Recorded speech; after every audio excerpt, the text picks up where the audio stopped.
Last जो topic आप discuss कर रहे थे, लास्ट टॉपिक आपके पास में था प्लास्टर के बारे में आपसे कुछ पॉइंट डिस्कस किए थे। प्लास्टर वाज फिनिश्ड, प्लास्टर को फिनिश किया था हमने। अब नेक्स्ट आपके पास में नेक्स्ट टॉपिक स्टार्ट कर लिया था हमने, स्टोन्स का डिस्कशन शुरू किया था। स्टोन्स के बारे में भी आपसे डिस्कस करना शुरू कर लिया था। ठीक है, स्टोन्स के बारे में बात की थी आपसे, स्टोन्स स्टार्ट किया था। नाउ स्टोन्स के बारे में देखो, ये पूरा टॉपिक क्या है इसकी, मैंने अभी आपको प्लास्टर के नोट्स नहीं भेजे शायद ना, प्लास्टर के नोट्स नहीं भेजे, वो मेरे पास हैं ऑलरेडी, लेकिन मुझे पीडीएफ नहीं बनाई मैंने उनकी, तो वो भेज नहीं पाया अभी जस्ट। बाकी रिटर्न है, वो सारा का सारा मटेरियल लिखा हुआ है, उसको अब क्लास खत्म होती है जस्ट मैं भेज दूंगा, क्लास की खत्म होती है एकदम भेज दूंगा आपको। ठीक है, तो नेक्स्ट टॉपिक आपसे शुरू किया था क्या, नेक्स्ट टॉपिक जो आपका स्टार्ट हुआ, the next topic was stones आपसे स्टार्ट कर लिया था हमने। ठीक है, इसी को आगे कंटिन्यू करेंगे अब स्टोन्स को। ठीक, जस्ट एक मिनट।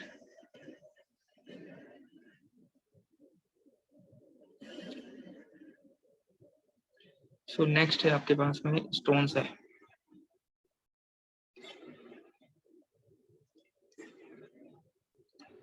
स्टोन्स रहेगा नेक्स्ट, इसमें मैं डॉक्यूमेंट शेयर कर रहा हूँ, डॉक्यूमेंट आपसे शेयर करना है।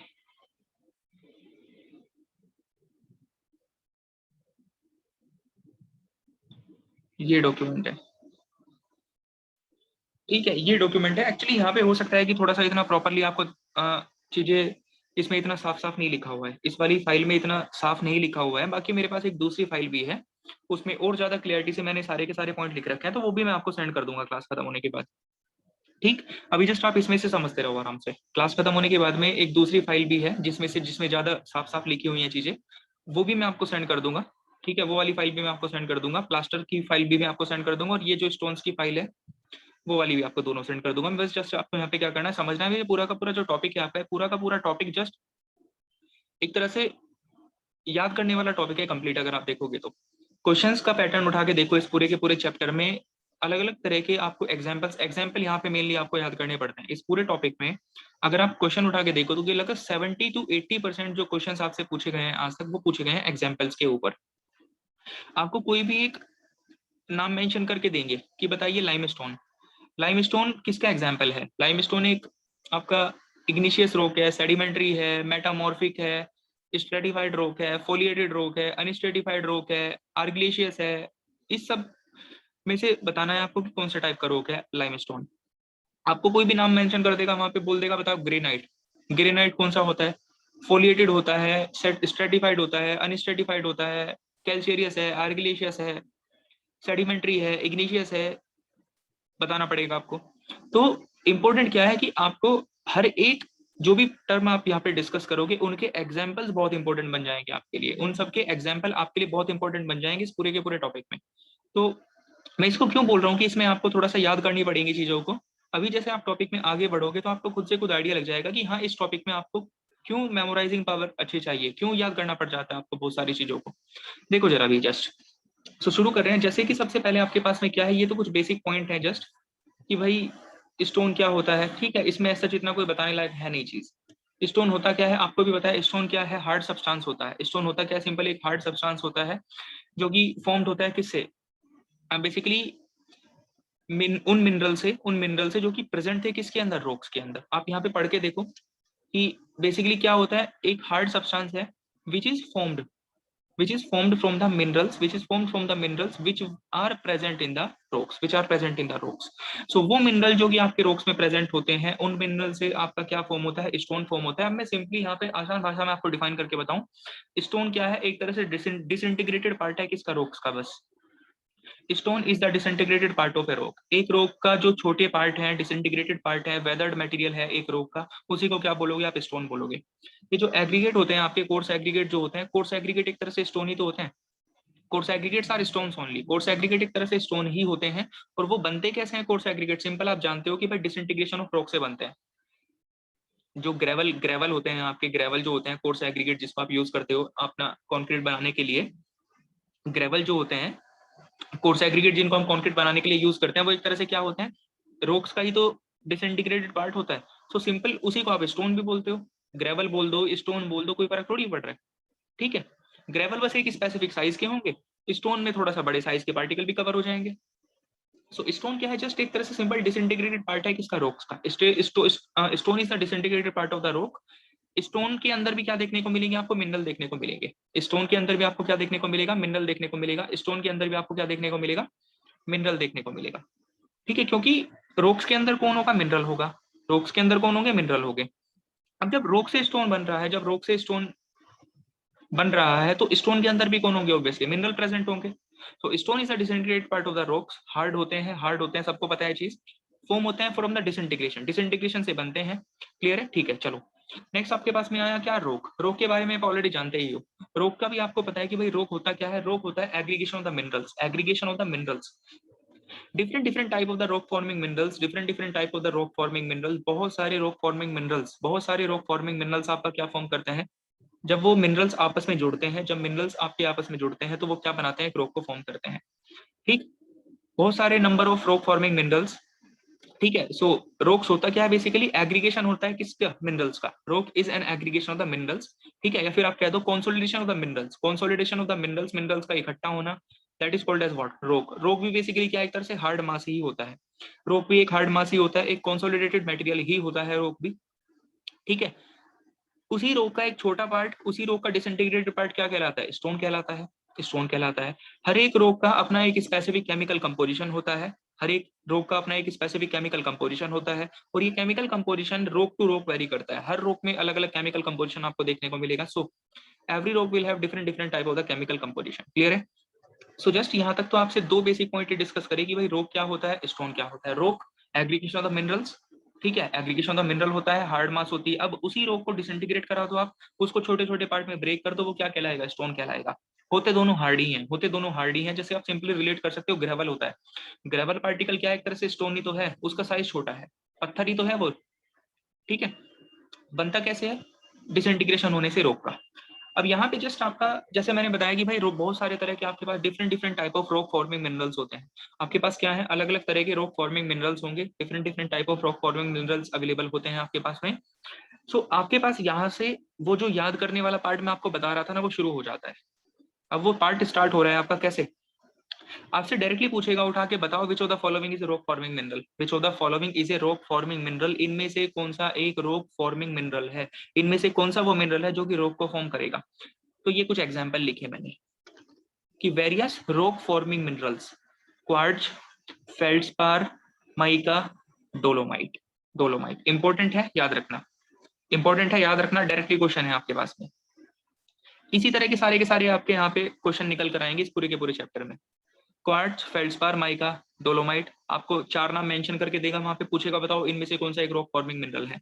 कोई भी चार नाम उठा के देगा वहां पे, उसमें से बोलेगा कि बताओ इनमें से कौन सा रॉक फॉर्मिंग मिनरल है। रॉक फॉर्मिंग मिनरल का तो मतलब आप समझ ही रहे हो कि क्या मतलब है, कि वही minerals which are forming the rock, वो मिनरल जो कि रॉक को फॉर्म करेंगे generally, that is called as a rock forming mineral. So जिसमें से कुछ various various rock forming minerals के यहाँ पे नाम मेंशन करें, जैसे कि क्वार्ट्ज होता है, फेल्डस्पार होता है, माइका होगा, या फिर डोलोमाइट होगा, या फिर डोलोमाइट होगा।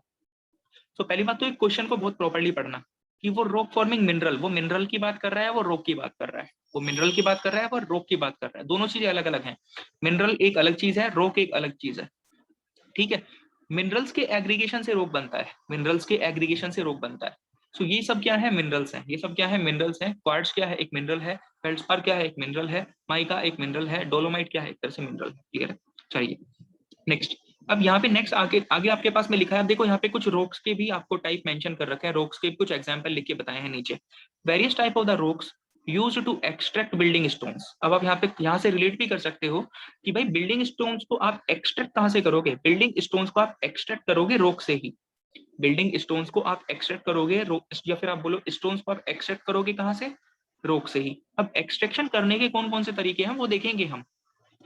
एक्चुअली में दैट प्रोसेस, इस प्रोसेस को टेक्निकली बोलते हैं क्वेरिंग। क्वेरिंग इस प्रोसेस को टेक्निकली बोलते हैं। क्वेरिंग का मतलब होता है एक तरह से क्या कि आपका स्टोन्स को एक्सट्रैक्ट करना रॉक्स में से, रॉक्स में से स्टोन्स को लेके आना, दैट प्रोसेस निकालना, एक्सट्रैक्ट करना, that process is called as a quarrying, quarrying of the rocks. So quarrying को हम आगे देखेंगे कौन कौन से इसके तरीके होते हैं क्वेरिंग करने के, बहुत सारे तरीके होते हैं क्वेरिंग करने के। सो द रॉक से ही एक्सट्रैक्ट करोगे आप किसको, स्टोन्स को। So various type of the rocks which can be used to extract the building stones, like जैसे granite, basalt, trap, marble, slate, sandstone, limestone. अब ये सब नाम याद आपको धीरे धीरे करने पड़ेंगे, ठीक है, धीरे धीरे आपको ये सारे के सारे नाम याद करने पड़ेंगे। किस किस तरह से क्वेश्चन आते हैं वो मैं आपको बताता चलूंगा साथ साथ, ठीक है। तो जैसे यहाँ पे मैंने 4 नाम बताए आपको।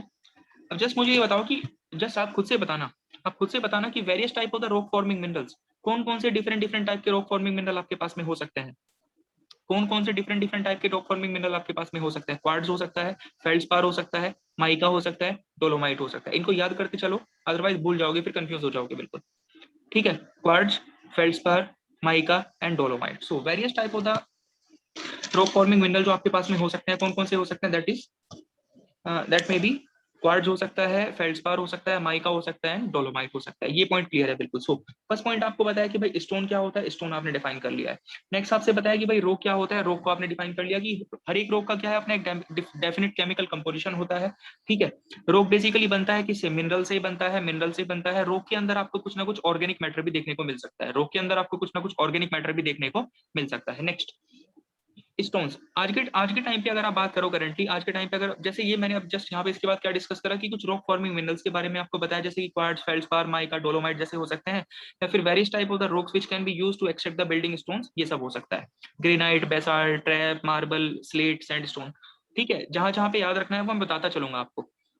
लेकिन आज के टाइम पे क्या हो रहा है हमारा, अगर प्रेजेंटली आप टाइम को ऑब्जर्व करोगे तो इन दी अर्लियर कंस्ट्रक्शंस में आप किसको यूज करते थे, स्टोन्स को ही यूज किया जाता था एज ए बिल्डिंग मटेरियल, ठीक है। स्टोन्स को यूज करते थे एज ए बिल्डिंग मटेरियल आप पुराने टाइम पे, जैसे कि पुराने टाइम पे आप सीमेंट के बजाय लाइम को यूज किया करते थे, जैसे कि पुराने टाइम पे आप सीमेंट के बजाय लाइम को यूज किया करते थे ना, इसी तरह से इसी तरह से पुराने टाइम पे आप ब्रिक्स के बजाय किसको यूज करा करते थे, स्टोन्स को यूज करा करते थे। क्योंकि आज के टाइम पे आपके पास में आपने स्टोन्स एक तरह से नेचुरल मटेरियल था, स्टोन्स एक तरह से नेचुरल मटेरियल था जो आपको नेचुरली मिल जाता था। लेकिन ब्रिक्स को आपने आर्टिफिशियली बनाया, तो आपने स्टोन्स को एक तरह से रिप्लेस कर दिया आज के टाइम पे किससे, ब्रिक्स के साथ। जैसे कि आपने लाइम को रिप्लेस किया था किसके साथ में, जैसे कि आपने लाइम को रिप्लेस किया था किसके साथ में, सीमेंट के साथ में। अब जब आपने लाइम को सीमेंट के साथ रिप्लेस करा तो आपको उसके बहुत सारे फायदे समझ में आए। फायदे क्या है, सीमेंट एक आर्टिफिशियल मटेरियल है, हम उसकी प्रॉपर्टी को जैसे चाहे वैसे मॉडिफाई कर सकते थे, जैसे चाहे वैसे मॉडिफाई कर सकते थे। सिमिलरली काम यहाँ पे आपको ब्रिक्स और स्टोन्स में भी देखने को मिला। ब्रिक्स आर्टिफिशियली हमने बनाई है, तो हम उनकी प्रॉपर्टीज को जैसा चाहे वैसे मॉडिफाई कर सकते हैं, जिस टाइप की ब्रिक आपको बनानी हो वैसे ब्रिक बना सकते हो। स्टोन्स के साथ ऐसा केस नहीं था। आज के टाइम पे स्टोन्स का जो यूज है वो काफी हद तक लिमिटेड हो चुका है। और अगर बात करो, स्टोन्स आज के टाइम पे मोस्टली सिर्फ दो ही पर्पज में यूज किए जा रहे हैं। एक तो पर्पज होता है आपका क्या, एक पर्पज तो होता है आपका कि भाई कंक्रीट को बनाने में, एक पर्पज तो होता है कंक्रीट को बनाने में आप स्टोन्स को यूज कर रहे हो। आपको पता है कि फाइन एग्रीगेट, ये जो कोर्स एग्रीगेट है आपका ग्रेवल, ये बेसिकली स्टोन्स ही तो है। स्टोन्स को यूज कर रहे हो कंक्रीट को बनाने में। और दूसरा जो आपका काम बचा है ना आज के टाइम पे स्टोन्स को जहां पर आप यूज कर रहे हो, वो है सिर्फ ऑर्नामेंटल वर्क्स के लिए। ऑर्नामेंटल वर्क्स यानी कि ऐसे बिल्डिंग्स के अंदर ऐसे कंस्ट्रक्शंस, ऐसे वर्क्स जहां पे बिल्डिंग को आप थोड़ा सा उसको एस्थेटिकली अच्छा बनाना चाहते हो, जहां पे आप बिल्डिंग को एस्थेटिकली थोड़ा सा अच्छा बनाना चाहते हो, वहां पर आप आज के टाइम पे स्टोन्स को यूज कर रहे हो। बाकी आपने रिप्लेस कर दिया पूरी तरह से किससे, ब्रिक से। लेकिन जहां पर आज के समय पे थोड़ा सा आपको एस्थेटिक अपीयरेंस अच्छी बनानी हो, अच्छा दिखाना हो, वहां पे आप स्टोन्स को आज भी यूज कर ले रहे हो। सो स्टोन्स का यूज लिमिटेड हो चुका है। पहला पॉइंट तो प्रॉपर्टीज आप इसकी अपने अकॉर्डिंगली मॉडिफाई नहीं कर सकते। और भी बहुत सारे रीजन है, और भी इसके बहुत सारे रीजन है, जैसे कि और अगर आप रीजन के बारे में बात करोगे तो भाई और भी इसके बहुत सारे रीजन निकल कर आते हैं। जैसे कि अब मैंने तो आपको बताया कि स्टोन्स को ऑब्टेन करोगे आप रॉक से, स्टोन को आप ऑब्टेन करोगे रॉक से, बट स्टोन को रॉक से ऑब्टेन करना क्या इतना आसान रहेगा क्या, स्टोन को रॉक से निकाल के लेके आना इतना आसान रहेगा काम आपके लिए,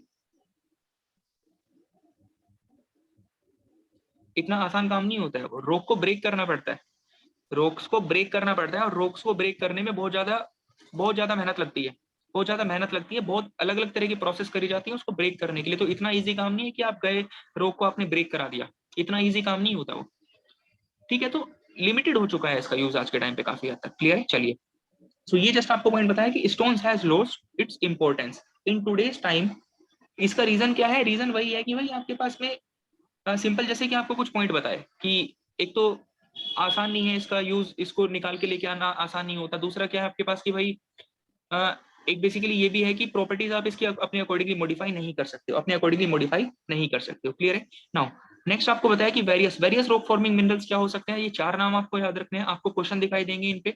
एग्जाम्पल और भी बहुत सारे पॉसिबल थे, बट मैं सारे नहीं बताऊंगा आपको, सारे नहीं बताऊंगा क्योंकि सारे आप याद भी नहीं रख पाओगे।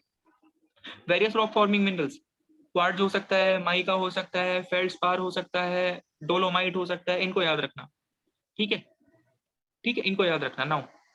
चलो अब आगे चलते हैं। जैसे अभी आपको एक पॉइंट बताया, देखो वो पॉइंट एज इट इज लिखा है आपके पास में कि जो course aggregate and fine aggregate होता है वो एक तरह से है क्या, वो कॉन्क्रीट मटेरियल है। Course aggregate and fine aggregate क्या है, एक तरह से कॉन्क्रीट के मटेरियल्स हैं, कॉन्क्रीट के मटेरियल्स हैं। और ये है क्या, एक तरह से ये एक तरह से स्टोन्स ही तो है, ये एक तरह से जस्ट क्या है आपके पास में, ये है क्या, एक है क्या, एक तरह से स्टोन्स ही है, सिंपली सिंपली स्टोन्स ही हैं। छोटे साइज के स्टोन होंगे, उनको आप ग्रेवल की तरह से यूज कर लेते हो। आप स्टोन्स को थोड़ा सा क्रश कर दो, आप स्टोन्स को क्रश कर दो, वो फाइन एग्रीगेट बन जाएगा आपका।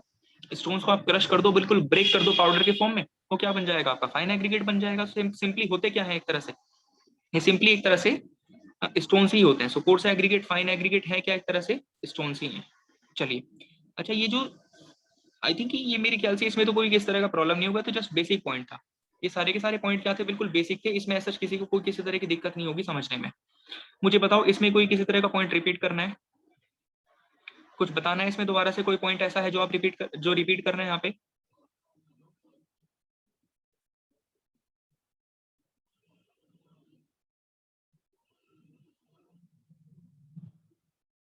बोलो।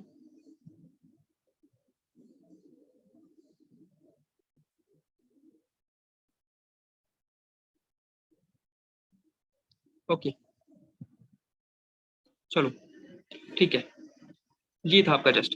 ठीक है, अब नेक्स्ट चलते हैं आगे, नेक्स्ट आगे डिस्कस करते हैं, नेक्स्ट पॉइंट पे चलते हैं। सो नेक्स्ट पॉइंट पे चलते हैं, नेक्स्ट पॉइंट पे आते हैं।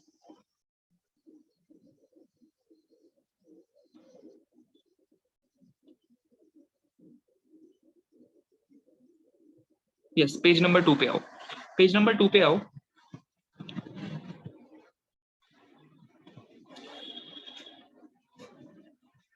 अब देखो जरा, एक और पॉइंट आपको बताया, एक पॉइंट आपको और बताया अभी कि भाई स्टोन्स का यूज लिमिटेड हो चुका है, स्टोन्स का यूज लिमिटेड हो चुका है, तो उसी चीज को बताने के लिए आपके पास एक और पॉइंट आ रहा है कि रीजन क्या है कि the strength of the structural element built with stones cannot be rationally analyzed, cannot be rationally analyzed मतलब बोलने का ये है कि ब्रिक्स जो है वो ब्रिक आपने फॉर्म करी है। ब्रिक्स एक आर्टिफिशियल मटेरियल होता है, ब्रिक एक आर्टिफिशियल मटेरियल होता है। ब्रिक्स के अंदर क्या कंपोजिशन है इंग्रेडिएंट्स का, ब्रिक के अंदर क्या इंग्रेडिएंट्स का कंपोजिशन है, किस किस परसेंटेज में आप किसको डाल रहे हो, वो सारी चीजें आपको ऑलरेडी पता होती हैं। वो सारी चीजें आपको ऑलरेडी पता होती हैं, तो आपको ये भी पता है कि हाँ इस ब्रिक की जिसको मैंने बनाया है, इसके अंदर जितना मैंने कंपोजिशन डाला है उसके हिसाब से इसकी कितनी स्ट्रेंथ मेरे को जाके मिलेगी कुछ पर्टिकुलर टाइम के बाद जाकर। आपको सारी चीज पता है ऑलरेडी कि ब्रिक को मैं बना रहा हूँ, मुझे ये पता है कि भाई ब्रिक की स्ट्रेंथ कुछ पर्टिकुलर टाइम के बाद जाकर मुझे कितनी देखने को मिलेगी, ये मैं जानता हूँ, क्योंकि ब्रिक को मैं बना रहा हूँ, उसका कंपोजिशन मैं जानता हूँ। लेकिन लेकिन स्टोन क्या है, नेचुरली अकरिंग हो रही है, नेचुरली अकरिंग सब्सटेंसेस हैं स्टोन्स जो कि नेचुरली बन रहे हैं। फिर आप ये बोल दो कि आप उनको नहीं बना रहे जाके, रॉक्स टूट गई, रॉक्स के टूटने से जो छोटे छोटे छोटे पार्ट आए उसको आपने स्टोन बोल दिया बस। तो उसको आपने तो नहीं बनाया जाकर, उसको आपने नहीं बनाया तो उसके अंदर जो केमिकल कंपोजिशन था या फिर उसकी एग्जैक्टली जो स्ट्रेंथ है, जो उसकी एग्जैक्टली जो स्ट्रेंथ है, वो as compare to the bricks, वो as compare to the bricks calculate कर पाना, as compare to the bricks calculate कर पाना एग्जैक्ट स्ट्रेंथ कुछ पर्टिकुलर टाइम बाद आपको क्या मिलेगा, इतना ईजी नहीं होता है, इतना इजीली नहीं होता है, या फिर आप इतना एक्यूरेटली पता नहीं कर सकते। तो ये भी एक ड्रॉबैक निकल के आता है, नोट करके लिखा है यहाँ पे। सो नोट क्या लिखा है, नोट लिखा है कि आप पढ़ के देखो इस पॉइंट को कि भाई जो स्ट्रेंथ होती है ना, strength, yes, strength of a structural element built with stones cannot be rationally analyzed, cannot be rationally analyzed। अब मैं आपसे ये पूछूं सिंपल, कोई एक ऐसी चीज है जो कि आर्टिफिशियली आपने बनाई है, दूसरा ऐसा है मटेरियल की जो कि नेचुरली अकरिंग है, आप नहीं जानते उसके अंदर केमिकल कंपोजिशन क्या है, कैसे वो बना है, तो कौन से केस में आप ज्यादा बेटर तरह से स्ट्रेंथ को एनालाइज कर पाओगे, कौन से केस में स्ट्रेंथ को ज्यादा बेटर तरह से हम एनालाइज कर पाएंगे।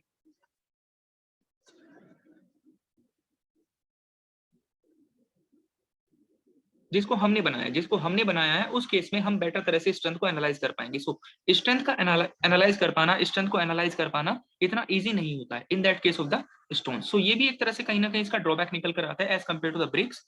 अब आगे लिखा है क्या, therefore use of stones in today's construction, use of stones in today's construction has reduced, इसीलिए आज के समय पे जो स्टोन्स का यूज है आज की कंस्ट्रक्शन में वो क्या हो चुका है, रिड्यूस हो चुका है। बहुत सारे इसके पॉइंट निकल कर आए, क्या क्या हो सकता है। एक तो ट्रांसपोर्टेशन कॉस्ट भी इसमें काफी ज्यादा लगेगी आपकी, ठीक है, ट्रांसपोर्टेशन कॉस्ट भी जनरली हायर होता है इसमें। ड्रेसिंग ऑल्सो डिफिकल्ट, ड्रेसिंग क्या है वो चीज मैं आपको आगे बताऊंगा। ड्रेसिंग एक ऑपरेशन ही होता है। ड्रेसिंग का मतलब होता है कि स्टोन जो होते हैं, जो स्टोन आपको मिलते हैं ना, रॉक्स के टूटने से जो स्टोन आपको मिलते हैं, उनको एक प्रॉपर शेप देना, उनको एक प्रॉपर साइज देना अपने स्ट्रक्चर में यूज करने के लिए, that process is called as a dressing, इसको बोलते हैं ड्रेसिंग ऑफ द स्टोन्स।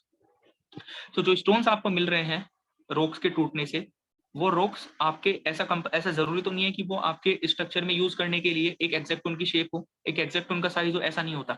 सो उनकी ड्रेसिंग करनी पड़ती है। आपकी ड्रेसिंग करने का मतलब क्या है, उनको एक एग्जैक्ट आपको शेप देना पड़ता है, एक प्रॉपर साइज देना पड़ता है, जिससे कि आप उनको अपने कंस्ट्रक्शन में यूज कर पाओ। So that process is called as a dressing. अब उसके लिए भी आपको क्या करना पड़ेगा, उनको ब्रेक करना पड़ता है, उनको ब्रेक करना पड़ता है, बहुत सारे तरह के टूल्स यूज किए जाते हैं। तो ड्रेसिंग भी बहुत डिफिकल्ट होती है, बहुत मेहनत लगती है इसमें, बहुत मेहनत लगती है, ठीक है। ड्रेसिंग डिफिकल्ट होती है, ड्रेसिंग इतना आसान नहीं होता। जब ड्रेसिंग कर दोगे ना आप, ड्रेसिंग करने के बाद जाकर आप उसको यूज करोगे। सो आप यहाँ पर ये बताओ, जब ड्रेसिंग करना डिफिकल्ट हो रहा है, जब ड्रेसिंग करना डिफिकल्ट हो रहा है, डिफिकल्ट करने का मतलब है कि टाइम ज्यादा लग रहा है ड्रेसिंग करने में। ड्रेसिंग करना डिफिकल्ट करने का मतलब है कि टाइम ज्यादा लग रहा है ड्रेसिंग करने में। इसका मतलब क्या है, less pace of construction. Pace of construction भी क्या निकल कर आएगी, कम निकल कर आएगी। पेस ऑफ कंस्ट्रक्शन भी क्या होगी, कम होगी। कंस्ट्रक्शन की स्पीड क्या होगी, कम होगी, कम निकल कर आएगी कंस्ट्रक्शन की speed as compare to bricks, as compare to bricks. So मुझे बताओ, इतने पॉइंट पढ़ने के बाद में आपको ये चीजें समझ में आई कि हाँ, किस किस तरह से आज के टाइम पे स्टोन्स का जो यूज है हमने वो लिमिटेड कर दिया है, कैसे स्टोन्स का यूज जो है वो लिमिटेड हो चुका है आज के टाइम पे।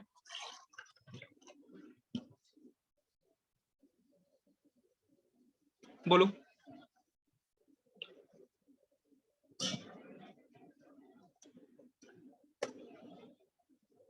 ओके, चलिए। सो ये पॉइंट था आपके पास ना। अब नेक्स्ट आगे देखो, आगे देखो जरा।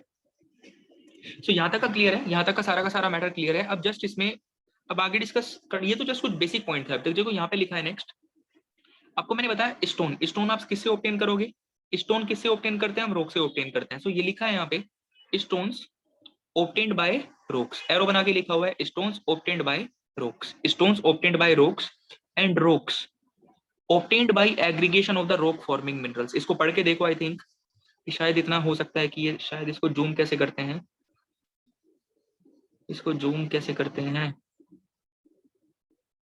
ये देखो दिख रहा है ना यहाँ पे, obtained by aggregation of minerals, obtained by aggregation of mineral। Actually में ये जो फाइल है, इसकी एक मेरे पास प्रॉपर साफ सुथरी फाइल भी लिखी हुई है उसकी, लेकिन वो पीडीएफ फॉर्मेट में नहीं है अभी, लेकिन वो पीडीएफ फॉर्मेट में नहीं है, और उसका पीडीएफ बनाने का मेरे को टाइम नहीं मिल पाया अभी जस्ट। तो क्लास के बाद में मैं आपको इसकी जो साफ वाली फाइल है वो वाली फाइल भेज दूंगा, ठीक है। उसमें से आप नोट कर लेना एज इट इज सारे के सारे पॉइंट। बट मेरे ख्याल से समझने के पर्पज से यहाँ से दिखाई, यहाँ पे दिखाई दे रहा है, नहीं दिखाई दे रहा है कि यहाँ क्या लिखा हुआ है, obtained by aggregation of the minerals. Sir हम खुद ही कर लेंगे, कर सकते हैं अपनी अपनी। ओके, ठीक है ठीक है ठीक है ठीक है। सो ये आया है समझ में, यहाँ पे क्या लिखा हुआ है कि stones obtained by rocks and rocks obtained by aggregation of the rock forming minerals. ये पॉइंट आया समझ में। ये स्टार्टिंग से बता रहा हूं मैं आपको कि रॉक्स कैसे बनते हैं, रॉक फॉर्मिंग मिनरल्स जब एग्रीगेट करते हैं, एक दूसरे के साथ जोड़ते हैं आके, तब जाके रॉक बनते हैं। एंड स्टोन किससे बनते हैं, रॉक से बनते हैं। Stones are obtained by the rock, so stones are obtained by the rocks and rocks are obtained by the rock forming minerals, and rocks are obtained by the rock forming minerals।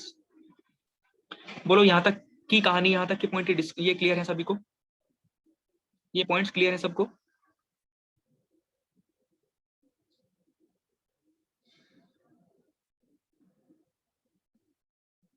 चलिए ठीक है। सो ये point यहाँ तक just clear है आपको, ठीक है। अभी तक हमने जस्ट बेसिक पॉइंट डिस्कस करा कि भाई होता क्या है, रॉक क्या है, स्टोन क्या है, कुछ पॉइंट आपको बताए। अब नेक्स्ट आपका चलते हैं किसके ऊपर, रॉक फॉर्मिंग मिनरल के ऊपर। रॉक फॉर्मिंग मिनरल के ऊपर अब इनकी कुछ प्रॉपर्टी के बारे में डिस्कस करेंगे। जो रॉक फॉर्मिंग मिनरल है, किस किस तरह के रॉक फॉर्मिंग मिनरल होते हैं, उनकी कुछ प्रॉपर्टी के बारे में आपको जानकारी दी जाएगी, उनकी कुछ प्रॉपर्टी के बारे में आप डिस्कस करोगे। देखो जरा नेक्स्ट क्या है, नेक्स्ट क्या है आपके पास में कि भाई रॉक फॉर्मिंग मिनरल्स। मैंने अभी आपको कुछ रॉक फॉर्मिंग मिनरल के नाम बताए थे, कुछ रॉक फॉर्मिंग मिनरल के नाम बताए थे, बता सकते हो क्या क्या नाम होते हैं रॉक फॉर्मिंग, कौन कौन से नाम थे वो, क्या क्या नाम थे बताओ जरा। ऐसे बहुत सारे नाम निकल कर आएंगे अभी आपके पास में, और इसके क्वेश्चन देखना आप चैप्टर के उठा के सारे क्वेश्चन इसी तरह के मिलेंगे आपको। आपसे डायरेक्टली नाम ही पूछे जाते हैं कि बताओ ये किसका है, quartz, feldspar, mica, dolomite. Yes, क्या क्या नाम थे आपके पास में? Quartz, feldspar, mica and dolomite, ये सब नाम थे। ठीक है, ये सब नाम थे। अब देखो जैसे यहाँ पे लिखा है क्वार्ट्ज, अब इनकी कुछ प्रॉपर्टीज के बारे में देख लेते हैं। अब इनकी कुछ प्रॉपर्टी के बारे में देख लेते हैं। जैसे क्वार्ट्ज काफी हाई हार्डनेस होती है, अच्छी हार्डनेस होती है। अब हार्डनेस क्या है वो मैं बताऊंगा अभी आपको। ठीक है, हार्डनेस भी अच्छी होती है, स्ट्रेंथ भी अच्छी होती है, resistance to the chemical attack भी आपको अच्छा देखने को मिलता है। ठीक है, resistance to the chemical attack भी आपको अच्छा देखने को मिलता है। क्वार्ट्ज के बारे में आपको ये बताया कि भाई क्वार्ट्ज जनरली क्या है, हाई स्ट्रेंथ होती है, हाई रेजिस्टेंस आपको देखने को मिलता है केमिकल अटैक के लिए इसमें, एंड स्ट्रेंथ भी क्या है, अच्छी है, हार्डनेस भी क्या मिलती है, बेटर मिलती है आपको, अच्छी हार्डनेस मिलती है। ठीक है, हार्डनेस क्या है उसको अभी मैं बताऊंगा आपको, कैसे मेजर करा जाता है वो भी चीज अभी आपको बता दी जाएगी। ठीक है, नेक्स्ट जिप्सम। जिप्सम क्या होता है? जिप्सम जिप्सम स्ट्रेंथ, स्ट्रेंथ की अगर आप बात करो तो जिप्सम के पास स्ट्रेंथ अच्छी होती है क्या? Gypsum is not that good in strength. Gypsum strength अच्छी नहीं मिलती, क्या होती है, पुअर स्ट्रेंथ होती है। पुअर स्ट्रेंथ होती है, वाटर सोकिंग हाई होता है, बहुत हाई वाटर सोकिंग, मतलब वाटर को बहुत जल्दी सोक कर लेता है, शक कर लेता है वाटर को। ठीक है, वाटर सोकिंग एबिलिटी क्या होती है इसकी, बहुत हाई निकल के आती है। ठीक है, वाटर सोकिंग एबिलिटी बहुत हाई निकल कर आती है, वाटर को बहुत इजीली शक कर लेता है। क्लियर है? नेक्स्ट क्या है आपके पास में? माइका। माइका क्या है आपके पास next? Greater tendency to cleavage and split along several directions. अब ये जो टर्म है क्लीवेज, इसके बारे में आगे डिस्कस करेंगे। एक पूरी की पूरी प्रॉपर्टी है वो आगे लिखी हुई है आपके नेक्स्ट पेज पे, उसके बारे में हम डिस्कस करेंगे। ठीक है, माइका क्या होता है? Greater tendency to the cleavage. Cleavage का मतलब होता है एक्चुअली में स्प्लिट कर जाना। क्लीवेज का मतलब होता है स्प्लिट कर जाना किसी पर्टिकुलर प्लेन्स के अलोंग, किसी पर्टिकुलर प्लेन्स के अलोंग स्प्लिट कर जाना। स्प्लिट करने का मतलब आप समझते हो, अलग हो जाना बिल्कुल एक दूसरे से।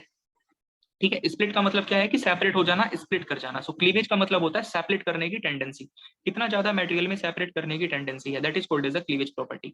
ठीक है, सो ये क्या कर सकता है, स्प्लिट कर सकता है सेवरल डायरेक्शंस के अलोंग। सो माइका क्या है, has greater tendency to cleavage and split along several directions. अब आप एक बात बताओ, एक बात बताओ आप जस्ट, आपने जब मैंने आपको मोटार टॉपिक पढ़ाया था, मोटार टॉपिक पढ़ाया था तो मोटार टॉपिक में आपको कुछ इंपॉर्टेंट पॉइंट लिखवाए थे। मोटार टॉपिक में आपको लास्ट में, मोटार के लास्ट में जस्ट मैंने आपको कुछ 5 to 6 नोट्स लिखवाए थे। मोटार टॉपिक के एंड में, बिल्कुल एंड में आपको कुछ 5 to 6 नोट्स लिखवाए गए थे। उन नोट्स में आपको एक पॉइंट ये भी लिखवाया था कि आप अगर जिन इंग्रेडिएंट्स के साथ मोटार बना रहे हो, अगर उनके अंदर माइका का कॉन्स्टिट्यूएंट है, अगर उनके अंदर माइका अगर आपको देखने को मिल रहा है, तो मुझे आप ये बताओ कि आपको वहां पे ये बताया था कि उसकी टेंसाइल स्ट्रेंथ कम हो जाएगी, कि मोटार की टेंसाइल स्ट्रेंथ कम हो जाएगी। If mica is present there तो टेंसाइल स्ट्रेंथ क्या हो जा रही थी, कम हो जा रही थी। कि ऐसा कोई पॉइंट लिखवाया था आपको याद हो तो? अगर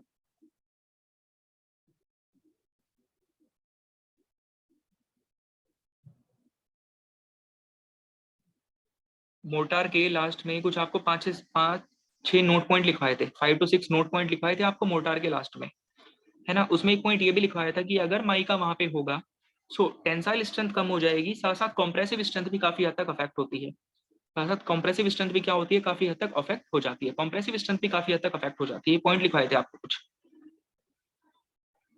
वो पॉइंट लिखाए थे ना। अब वो पॉइंट लिखवाए थे, अब मुझे ये बताओ, अब यहाँ पे आपको एक प्रॉपर्टी पता लगी कि भाई माइका क्या होता है, mica has greater tendency of cleavage, greater tendency to cleavage and split along several directions, and split along several directions.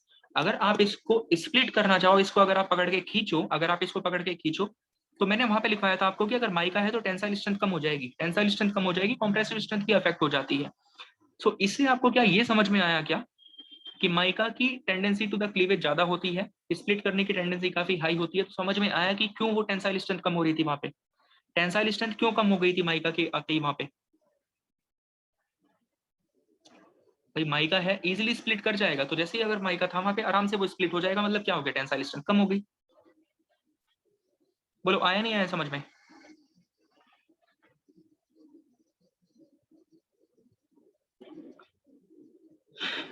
ये पॉइंट रिलेट हो रहा है आपका? अब जो पहले बताया था वहां से पॉइंट रिलेट कर पा रहे हो कि भाई greater tendency to the cleavage and split along several directions.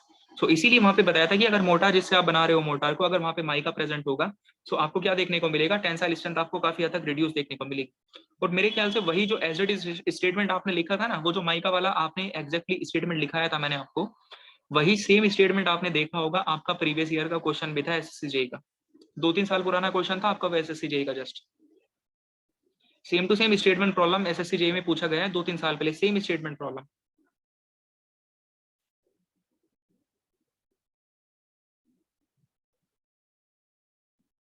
ठीक है, चलो। सो जस्ट यहाँ पे आपको 4 रॉक फॉर्मिंग मिनरल्स के नाम बताए मैंने, जस्ट 4 रॉक फॉर्मिंग मिनरल के आपको नाम बताए थे। क्या था? क्वार्ट्ज था, फेल्डस्पार था, माइका था एंड डोलोमाइट था। अब मुझे ये बताओ, इन एक्चुअल अगर मैं बात करूं, इन एक्चुअल में अगर बात करूं, तो क्या सिर्फ यही 4 रॉक फॉर्मिंग मिनरल आपके पास होते हैं क्या? क्या सिर्फ यही 4 रॉक फॉर्मिंग मिनरल आपके पास होते हैं? ऐसा नहीं है। यही सिर्फ 4 रॉक फॉर्मिंग मिनरल आपके पास नहीं होते। रॉक फॉर्मिंग मिनरल अगर आप बात करोगे तो बहुत बहुत सारे आपके पास अवेलेबल हैं। बहुत सारे रॉक फॉर्मिंग मिनरल आपके पास में अवेलेबल हैं। उनके नाम मैं लिखवा सकता हूँ आपको, जो मैंने इनफैक्ट वो दूसरी फाइल के बारे में मैं आपसे बात कर रहा हूँ ना, मैं जो दूसरी फाइल के बारे में आपसे बात कर रहा हूँ कि इसमें जो एक प्रॉपर दूसरी फाइल भी मेरे पास लिखी हुई है, जिसमें साफ से साफ सुथरी तरह से सारी की सारी चीजें लिखी हुई हैं। उस फाइल में हर एक तरह के जितने तरह के आपके पास रॉक फॉर्मिंग मिनरल्स हो सकते हैं, उन सब के नाम लिखे हुए हैं। तो लगभग 15-16 नाम आपके पास में वहां पे आ जाएंगे, 15 to 16 नाम वहां पे लिखे हुए हैं। बट आपको सब याद नहीं रखने हैं, आपको सब याद नहीं रखने हैं। अगेन मैं बोल रहा हूँ, सब याद रखने जाओगे याद ही नहीं रख पाओगे। तो कुछ कुछ कॉमन कॉमन जो होंगे वो मैं बताता चलूंगा आपको, जैसे कि क्वार्ट्ज याद रखना, फेल्डस्पार याद रखना, है ना, माइका याद रखना, डोलोमाइट याद रखना। अब ये सब है क्या?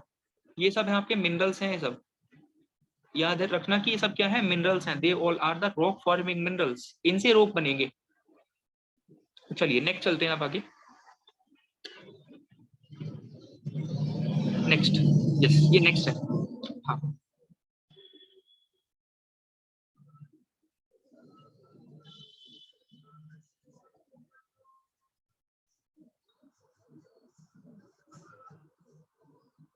देखो जरा नेक्स्ट। अब नेक्स्ट आपसे बताया था कि भाई कुछ इंपॉर्टेंट प्रॉपर्टीज के बारे में बात कर लेते हैं। कुछ इंपॉर्टेंट टर्म्स होंगे आपके पास में जिनके बारे में आपको पता होना चाहिए। जैसे कि एक टर्म होता है आपके पास में, क्या? हार्डनेस। हार्डनेस का मतलब क्या होता है? अगर हार्डनेस, हार्डनेस सिंपली आप जानते हो हार्डनेस का मतलब क्या होता है? हार्डनेस, हार्डनेस एक जनरल टर्म है, आपने पहले भी इसके बारे में बहुत बार पढ़ रखा है। हार्डनेस का मतलब क्या होता है?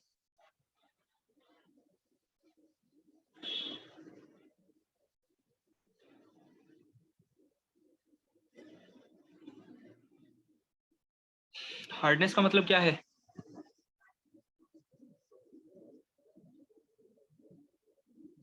Resistance to the scratching, resistance to abrasion, या फिर बोल सकते हो रेजिस्टेंस टू स्क्रैचिंग होता है। इसका मतलब होता है रेजिस्टेंस टू स्क्रैचिंग। ठीक है, सिंपल आप जानते हो भाई हार्डनेस का मतलब क्या होता है। आप किसी मटेरियल को स्क्रैच करने की कोशिश करो, उसको रब करो, स्क्रैच करो, कुछ भी बोल दो, उसके अगेंस्ट जो रेजिस्टेंस आपका मटेरियल दे रहा है आपको, that resistance is called as a hardness. इस पॉइंट को तो हमने इनफैक्ट बताया हुआ है पहले कि आपको टफनेस वर्ड कहाँ पे यूज करना है, आपको हार्डनेस वर्ड कहाँ पे यूज करना है, आपको स्ट्रेंथ वर्ड कहाँ पे यूज करना है, आपको साउंडनेस वर्ड कहाँ पे यूज करना है। All the words, all the things we have discuss already. ये सारी चीजें आपसे पहले डिस्कस हुई थी कि हार्डनेस का मतलब क्या होता है। हार्डनेस का मतलब है कि भाई आपका एक तरह से कितना रेजिस्टेंस आपका मटेरियल दे रहा है अब्रेसिव लोडिंग के लिए। अब्रेसिव बोल दो, या फिर आप क्या वर्ड यूज कर सकते हो, स्क्रैच भी तो बोल सकते हो, स्क्रैच करना। स्क्रैचिंग के लिए कितना रेजिस्टेंस आपको आपका मटेरियल दे रहा है फॉर द स्क्रैचिंग। क्लियर है? अब देखो नेक्स्ट क्या है। ये बहुत इंपॉर्टेंट प्रॉपर्टी है hardness, very very important property, बहुत इंपॉर्टेंट प्रॉपर्टी है। इस प्रॉपर्टी के बेसिस पे आप जज कर सकते हो अपने मिनरल्स की कैरेक्टरिस्टिक्स को। So hardness is a very very important property for the rapid identification of the mineral. Minerals की आइडेंटिफिकेशन करने का तरीका होता है, एक बहुत अच्छा तरीका है। यानी कि अब ये यहाँ पे आप देखो, जैसे आपको कुछ मिनरल्स आपको बताए, जिप्सम होता है, सॉरी क्वार्ट्ज हो गया, फेल्डस्पार हो गया, माइका हो गया, डोलोमाइट हो गया, सब मिनरल्स हैं। ये सब मिनरल्स हैं। जो मिनरल आएंगे अब आपके पास, लेट अस सपोज आपके पास मिनरल है, आप उनको आइडेंटिफाई कैसे करोगे कि कौन सा मिनरल है? कौन सा मिनरल है, आप उनको आइडेंटिफाई कैसे करोगे? आप उनको आइडेंटिफाई करोगे उनकी प्रॉपर्टी के बेसिस पे। उनकी प्रॉपर्टीज के बेसिस पे तो आप उनको आइडेंटिफाई करोगे ना, कि भाई कोई मिनरल है, हार्डनेस बहुत अच्छी दे रहा है, मतलब चलो ये वाला मिनरल है वो। उसका कलर कैसा है, कलर देखोगे उसका, उसकी क्रिस्टल स्ट्रक्चर देखोगे, उसकी लश्यर देखोगे, उसका क्लीवेज देखोगे, स्ट्रीक देखोगे, ये सारी की सारी प्रॉपर्टी ऑब्जर्व करोगे। प्रॉपर्टी को ऑब्जर्व करके ही तो आप मिनरल्स को आइडेंटिफाई करोगे। सो ये सारी की सारी जो प्रॉपर्टी यहाँ पे मेंशन कर रखी है ना, ये सारी की सारी प्रॉपर्टी एक तरह से है आपके पास में, किस लिए? For the identification of the minerals. Minerals की आइडेंटिफिकेशन करने का तरीका है। अब जस्ट मैं आपसे ये बोलूं कि भाई मैं आपसे ये कहूं कि मैंने आपको एक ग्लास में पानी दे दिया और मैंने आपको एक ग्लास में मिल्क दे दिया। आप उन दोनों को डिफरेंशिएट कैसे करोगे? उन दोनों को आप डिफरेंशिएट कैसे करोगे दोनों को देख के? एक ग्लास में पानी है आपके पास, एक ग्लास में मिल्क है, कैसे आइडेंटिफाई करोगे उन दोनों को? कैसे डिफरेंशिएट करोगे? आइडेंटिफाई कैसे करोगे? कलर के बेसिस पे। तो कलर एक तरह से क्या है? कलर एक तरह से क्या है उनकी? कलर उनकी है क्या? प्रॉपर्टी ही तो है। कलर क्या है उनकी? एक तरह से प्रॉपर्टी है। Colour is simply the property. Colour क्या है? प्रॉपर्टी है। सो उनकी प्रॉपर्टी के बेसिस पे आपने उनको आइडेंटिफाई कर लिया कि हाँ इसका व्हाइट आ रहा है कलर, मतलब ये मिल्क है। इसका कलरलेस है तो ये क्या एक तरह से आपका, ये एक तरह से क्या है? वाटर है। क्लियर है? सो प्रॉपर्टी के बेसिस पे आप उनको आइडेंटिफाई कर रहे हो। तो ये सारी की सारी जो प्रॉपर्टी है यहाँ पे जो लिखी है, hardness, lustre, colour, cleavage, streak, crystal, ये सब एक तरह से मिनरल्स को आइडेंटिफाई करने का ही तरीका है। जैसे आपने इस एग्जांपल को कंसिडर किया कि भाई प्रॉपर्टी के बेसिस पर आप आइडेंटिफाई कर सकते हो, इन द सिमिलर वे ये सब भी क्या है? प्रॉपर्टी है, उनको आइडेंटिफाई करने का वन बाय वन प्रॉपर्टी के बारे में डिस्कस करते हैं। So the first of the property क्या है आपके पास में? Hardness. Hardness is a very very important property for the rapid identification of the mineral. बहुत इंपॉर्टेंट प्रॉपर्टी है मिनरल के आइडेंटिफिकेशन करने के लिए। होता क्या है? मेजर्ड बाय, अब होता क्या है, एक तरह से रेजिस्टेंस टू द स्क्रैचिंग होता है कि कितना रेजिस्टेंस आपका मटेरियल स्क्रैचिंग के लिए ऑफर कर रहा है। ठीक है। अब नेक्स्ट आता है कि चलो ठीक है, आपको ये तो बता दिया कि होता क्या है। अब लेकिन ये है कि आप किसी भी मिनरल की आप हार्डनेस को पता कैसे करोगे? किसी भी मिनरल की आप हार्डनेस को कैसे पता करोगे? ये आपके पास में नेक्स्ट पॉइंट आता है कि किसी भी मिनरल की हार्डनेस को पता कैसे करेंगे। ये आपके पास में नेक्स्ट पॉइंट आता है कि how to identify the hardness, determine the hardness of a mineral. अब इसको डिटरमाइन करने के लिए आप लोग क्या करते हो? आप उस मिनरल को उसको स्क्रैच करोगे with the different type of the series of substances. अलग अलग सीरीज ऑफ सब्सटेंसेस की हेल्प से आप क्या करोगे? उसको स्क्रैच करने की कोशिश करोगे। अलग अलग सीरीज ऑफ सब्सटेंसेस की हेल्प से आप उसको स्क्रैच करने की कोशिश करोगे। सीरीज ऑफ सब्सटेंस हो सकता है फिंगर का नेल हो, नेल से स्क्रैच करने की कोशिश कर सकते हो। नाइफ भी हो सकता है, नाइफ से स्क्रैच करने की कोशिश करो। So with the help of the series of substances आप उसको क्या करोगे? स्क्रैच करने की कोशिश करोगे। अब होगा क्या कि लेट अस सपोज कि कोई आपका मिनरल था, कोई मिनरल था जो कि आपका फिंगर के नेल से स्क्रैच नहीं हो पाया,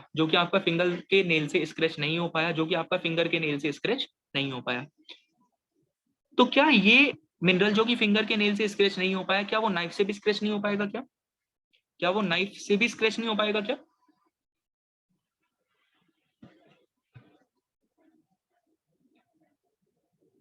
क्या वो नाइफ से भी स्क्रैच नहीं होगा?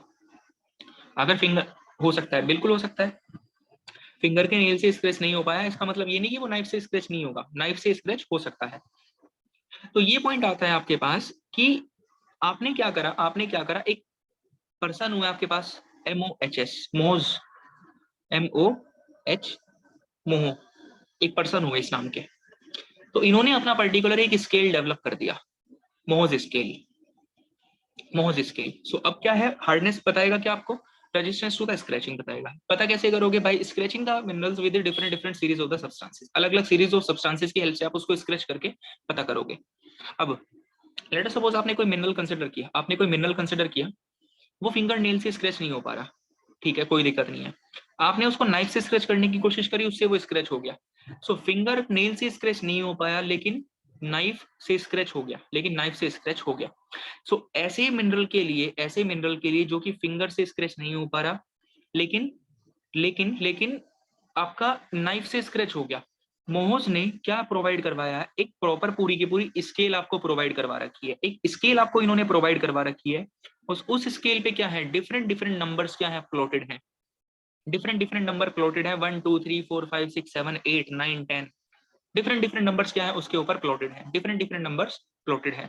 अब इस तरह से अलग अलग केसेस उन्होंने अलग अलग केसेस बनाए कि कोई मिनरल ऐसा था जो कि फिंगर नेल से इजीली स्क्रैच हो गया। चलो ठीक है, मोज स्केल पे हार्डनेस वैल्यू बना गई। तो ये जो हार्डनेस है क्या? स्क्रैचिंग के लिए रेजिस्टेंस है। लेकिन हार्डनेस को बताने के लिए आपके पास अगर कोई एक पर्टिकुलर वैल्यू आ जाए, भाई मैं आपको बताना चाहता हूँ कि हार्डनेस है, हार्डनेस बहुत ज्यादा है, बट बहुत ज्यादा कितनी ज्यादा? मुझे कोई वैल्यू तो बताओ। अब जैसे मैं सपोज ये कह दूं, मैं आपको ये कह दूं कि भाई मेरे पास मेरे पास बहुत ज्यादा पैसे हैं, मैं बोल दूं मेरे पास बहुत ज्यादा पैसे हैं, अब बहुत ज्यादा वो मेरे हिसाब से बहुत ज्यादा, जो मेरे हिसाब से बहुत ज्यादा है हो सकता है आपके हिसाब से बहुत ज्यादा ना हो, जो मेरे हिसाब से बहुत ज्यादा है वो हो सकता है आपके हिसाब से बहुत ज्यादा ना हो, या फिर जो हो सकता है कि मेरे हिसाब से बहुत ज्यादा है, हो सकता है कि आपके हिसाब से वो बहुत बहुत ज्यादा हो। लेकिन मैं अगर आपको यहाँ पे ये बोल दूं कि लेट अस सपोज कि भाई मेरे पास 1 करोड़ रुपए हैं, तो आपके पास एक स्पेसिफिक वैल्यू नंबर आ गया ना, आपके पास एक स्पेसिफिक नंबर आ गया आपके पास में कि हाँ मेरे पास 1 करोड़ रुपए हैं, मतलब हाँ इस बंदे के पास में इतने करोड़ रुपए हैं, तो उससे आप एग्जैक्ट उससे ज्यादा मोर करेक्टली आप आइडिया लगा सकते हो कि हाँ कितना अमाउंट मेरे पास में अवेलेबल है। सो मैं डायरेक्टली अगर आपको ये वैल्यू बोल रहा हूँ कि अभी हार्डनेस बहुत ज्यादा है, बहुत ज्यादा बोलने का मतलब कितना ज्यादा, कितना ज्यादा, कोई आइडिया थोड़ी लग रहा है मुझे कि भाई आप बोल रहे हो हार्डनेस ज्यादा है, तो कितनी ज्यादा है, मैं क्या मान लूं कितनी ज्यादा वैल्यू है, मुझे नहीं पता लग रहा। तो इस चीज को बताने के लिए आपके पास क्या है, मोहज ने एक पर्टिकुलर स्केल डेवलप करी, और उस स्केल पे आप कोई मटेरियल किससे किस कोई मिनरल किससे स्क्रैच हो पा रहा है, इस बेसिस पे आप उसकी हार्डनेस को एक प्रॉपर नंबर दे सकते हो, आप एक प्रॉपर नंबर उसकी हार्डनेस को रिप्रेजेंट कर सकते हो। With the help of A number आप हार्डनेस की वैल्यू को रिप्रेजेंट कर सकते हो। लेट अस सपोज जैसे कि कोई मिनरल बहुत इजीली फिंगर नेल से स्क्रैच हो गया, दैट मींस उसकी हार्डनेस वैल्यू है 1, उसकी हार्डनेस वैल्यू है 1। अब लेट अस सपोज कोई ऐसा मिनरल है जो कि फिंगर नेल से भी स्क्रैच नहीं हो पाया, नाइफ से भी स्क्रैच नहीं हो पा रहा है, फिंगर नेल से भी स्क्रैच नहीं हो पाया, नाइफ से भी स्क्रैच नहीं हो पाया, तो उसकी हार्डनेस ज्यादा कम, उसकी हार्डनेस ज्यादा होगी कम, वन के कंपैरिजन में ज्यादा होगी ना। तो उसको यहाँ पे इस स्केल के हिसाब से आपने नंबर क्या दे दिया, 10 दे दिया, सॉरी 8 दे दिया, चलो 8 दे दिया। तो मुझे ये बताओ, अब मैं आपको बोल रहा था हार्डनेस ज्यादा है, अब आपको नंबर देख के ज्यादा करेक्टली आइडिया लगेगा या जस्ट ये सुन के कि भाई हार्डनेस ज्यादा है इससे आप करेक्टली अज्यूम कर लोगे कि हाँ कितनी हार्डनेस है। नंबर जान के आपको ज्यादा बेटर तरह से आइडिया लगेगा ना कि हाँ एक्चुअली है कितनी हार्डनेस। सो हार्डनेस को नंबर के फॉर्म में रिप्रेजेंट करने के लिए एक पर्सन हुआ आपके पास में मोहज, उन्होंने एक स्केल प्रोवाइड करवाई और इस स्केल के हिसाब से मिनरल्स को अलग अलग सीरीज ऑफ सब्सटेंसेस से स्क्रैच करने की कोशिश की जाती है। कौन कौन इसके बेसिस पे अलग अलग कॉम्बिनेशन बनाए जाते हैं, लाइक कोई ऐसा है जो कि सिंपल बहुत इजीली फिंगर नेल से स्क्रैच हो गया तो बहुत लो हार्डनेस, कोई ऐसा मिनरल रहा जो कि इतना इजीली तो स्क्रैच नहीं हो पाया फिंगर नेल से, लेकिन हाँ थोड़ा सा मेहनत करके वो फिंगर नेल से भी स्क्रैच हो गया, दूसरा कॉम्बिनेशन। तीसरा, फिंगर नेल से स्क्रैच नहीं हो पा रहा था लेकिन नाइफ से इजीली ही स्क्रैच हो गया, तीसरा।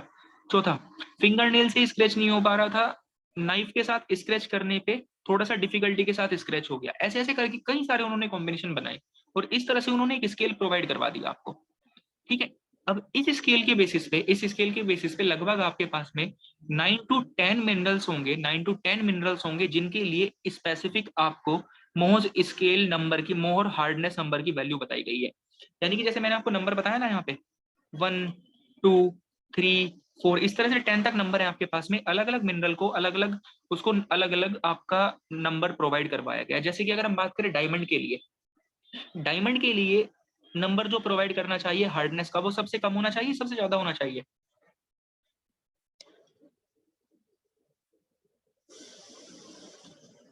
डायमंड के लिए हार्डनेस मोज स्केल पे जो नंबर है वो सबसे सबसे ज्यादा होना चाहिए, सबसे, क्योंकि आपको पता है कि भाई डायमंड क्या होता है, हार्डेस्ट मटेरियल है एक तरह से, हार्डेस्ट मटेरियल है, तो इसी तरह से डायमंड को इस स्केल पे लगभग जो नंबर प्रोवाइड करवाया जाता है वो होता है 10 नंबर प्रोवाइड करवाया गया है। क्या नंबर प्रोवाइड करवाया गया, 10 नंबर प्रोवाइड करवाया 10। ठीक है, 10 नंबर प्रोवाइड करवा रखा है। तो ये जस्ट आपको यहाँ पे समझना था जस्ट कि है क्या मीनिंग इसका। मुझे ये बताओ, मोहज स्केल का क्या सिग्निफिकेंस है, क्यों हम इसको यूज कर रहे हैं, उसका मीनिंग आपको समझ में आया नहीं आया? मोहज स्केल को यूज करने का क्या रीजन है वो समझ में आया क्या आपको? आया समझ में, चलिए आया समझ में। अब इसी तरह से जैसे मैंने आपको बताया कि आपके पास 9 to 10 मिनरल्स होंगे, उनके हर एक के लिए एक मोज स्केल, मोज हार्डनेस नंबर भी आप क्या बोल सकते हो, मोज हार्डनेस नंबर बोल सकते हो, या फिर आप बोल सकते हो मोज स्केल नंबर बोल सकते हो। सो एक नंबर प्रोवाइड करवाया गया है अलग अलग मिनरल्स के लिए, लगभग 10 मिनरल हैं आपके पास, 10 मिनरल को 10 नंबर तक दे दिए उन्होंने, 1 2 3 4 5 6 7 8 करके 9 10 तक करके।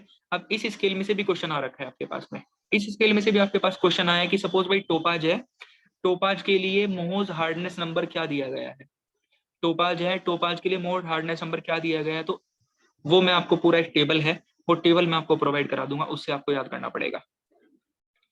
इसी तरह के क्वेश्चन आएंगे। आप इसके चैप्टर के क्वेश्चंस को देखो जरा एक बार, जस्ट चेक करके। अगर आप इस चैप्टर के क्वेश्चन को देख लोगे ना एक बार, रॉक्स एंड हार्डनेस के चैप्टर को, सॉरी रॉक एंड स्टोन वाले चैप्टर को, तो आपको इसके क्वेश्चंस का आइडिया लग जाएगा कि हाँ किस किस तरह के क्वेश्चन आते हैं इस चैप्टर से। ठीक है, चलो इसको फिर आगे डिस्कस करते हैं।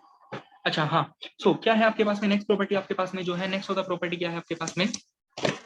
हमने बात करी किसके बारे में भाई, मैं बता रहा था आपको हार्डनेस के बारे में। हार्डनेस का मैंने आपको बता दिया होता क्या है, वो बताया आपको। नेक्स्ट प्रॉपर्टी आपके पास में क्या आती है, लश्चर। यस, लश्चर क्या है, लश्चर, लश्चर का मीनिंग आप जानते होंगे। लश्चर का मतलब क्या होता है, लश्चर मतलब होता है चमक। लश्चर का मतलब क्या होता है, चमक होता है, चमक, लश्रस। ठीक है, चमकीला। इसका मतलब क्या होता है, shine. Yes, shine. So simply क्या होता है कि ये भी एक प्रॉपर्टी है, लश्चर भी एक प्रॉपर्टी है जो कि मिनरल्स के आइडेंटिफिकेशन में हेल्प करेगी आपको। ये भी एक प्रॉपर्टी है जो कि मिनरल्स के आइडेंटिफिकेशन में हेल्प करेगी, कि shine on the surface of a mineral. Lustre simply याद रखना, डायरेक्टली आपसे पूछेगा कि which of the following property, which of the following property is related with the scratching, hardness related होती है। दूसरा पूछेगा आपसे, which of the following property is related with the shine, shine के साथ कौन सी प्रॉपर्टी रिलेटेड होती है, लश्चर रिलेटेड होती है, लश्चर। ठीक है, सो लश्चर का मतलब क्या होता है, लश्चर सिंपली मींस, लश्चर का मतलब है कि shine on the surface of a mineral. ठीक है, या फिर उसकी अपीयरेंस की जब लाइट के अंडर में वो कैसा आपको अपीयर करके दे रहा है, अपीयरेंस जब उसके ऊपर लाइट पड़ रही है तो उससे कितनी चमक निकल रही है बेसिकली। क्लियर है, चलिए नेक्स्ट, कलर। कलर में तो मेरे ख्याल से कुछ डिफाइन करने की रिक्वायरमेंट है नहीं, कलर आप जानते ही हो, कलर का मतलब क्या है। एक प्रॉपर्टी आई आपके पास में क्या, क्लीवेज। क्लीवेज के बारे में अभी आपको बताया था, क्लीवेज के बारे में बताया था, क्या होता है, it is a major of the capability of some minerals to split along certain planes parallel to crystal faces। ये मतलब होता है क्लीवेज का। सो क्लीवेज का मतलब क्या है, cleavage basically means what, ability to split along certain planes. आपको पता है कि भाई अगर आप कोई भी आप मटेरियल कंसीडर करोगे, कोई भी आप मटेरियल कंसीडर करोगे, उस मटेरियल के अंदर क्या प्रेजेंट होंगे, डिफरेंट डिफरेंट टाइप के प्लेन्स आपके प्रेजेंट होंगे, प्लेन्स प्रेजेंट होंगे। लेट अस सपोज यहाँ पे मैं ये पॉइंट जस्ट ऐसे पॉइंट कंसीडर कर लूं, इस पॉइंट से भी अगर आप देखोगे ना, इस तरह से क्या पास कर रहे हैं, बहुत सारे प्लेन क्या कर रहे होंगे, इनफाइनाइट नंबर ऑफ प्लेन्स क्या कर रहे हैं, यहाँ से भी पास कर रहे हैं, इससे भी क्या कर रहे हैं, इनफाइनाइट नंबर ऑफ प्लेन्स क्या कर रहे हैं आपके पास में, पास कर रहे हैं।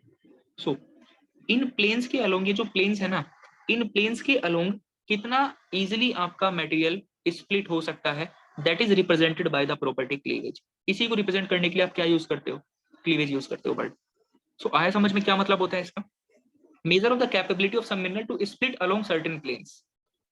बोलो इसका मतलब आया नहीं आया समझ में। अब आपसे पूछेगा डायरेक्टली प्रॉपर्टी में कि which of the following property is related with the splitting ability of the mineral. Splitting के साथ कौन सा रिलेटेड होता है, क्लीवेज रिलेटेड होता है। बोलो आया नहीं आया समझ, क्लियर है, चलिए। अब नेक्स्ट प्रॉपर्टी आपके पास में क्या है, next of the property will be what, streak. Streak क्या है आपके पास में, क्या नेक्स्ट प्रॉपर्टी है, स्ट्रीक। अब स्ट्रीक, स्ट्रीक का मतलब क्या होता है, स्ट्रीक।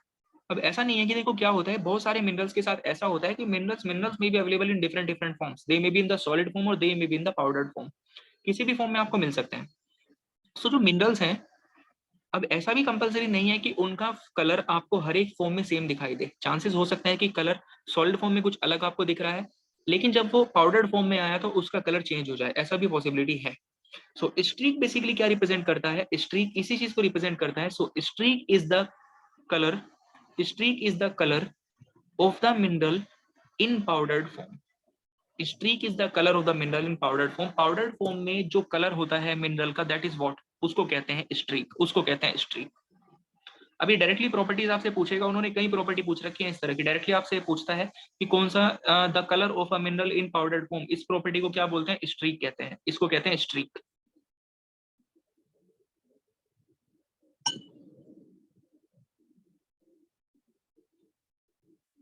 बताइए क्लियर है नहीं पॉइंट।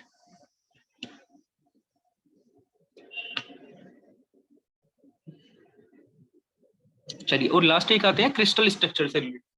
सो क्रिस्टल स्ट्रक्चर, ये फिर आपका स्ट्रक्चर की बात हो रही है कि किस तरह का स्ट्रक्चर है उसका, that is related with the structure actually, crystal structures. ठीक, सो ये कुछ अलग अलग प्रॉपर्टी हैं जो कि मिनरल्स की आइडेंटिफिकेशन में आपकी हेल्प करेंगी। ये कुछ डिफरेंट डिफरेंट टाइप की प्रॉपर्टीज है आपके पास में, ये डिफरेंट डिफरेंट टाइप की प्रॉपर्टीज हैं आपके पास में जो मिनरल्स की आइडेंटिफिकेशन में आपकी हेल्प करेगी, which will help in the identification of the minerals, which will help in the identification of the minerals. So यहाँ तक की सारी कहानी मैंने आपसे अभी तक बताई है। मुझे ये बताओ, इनमें कोई किसी तरह की दिक्कत अगर आपको दिखाई दे रही है तो पूछो। यहाँ तक कोई प्रॉब्लम लग रही है किसी तरह का तो बोलो जरा, बोलो, बताओ।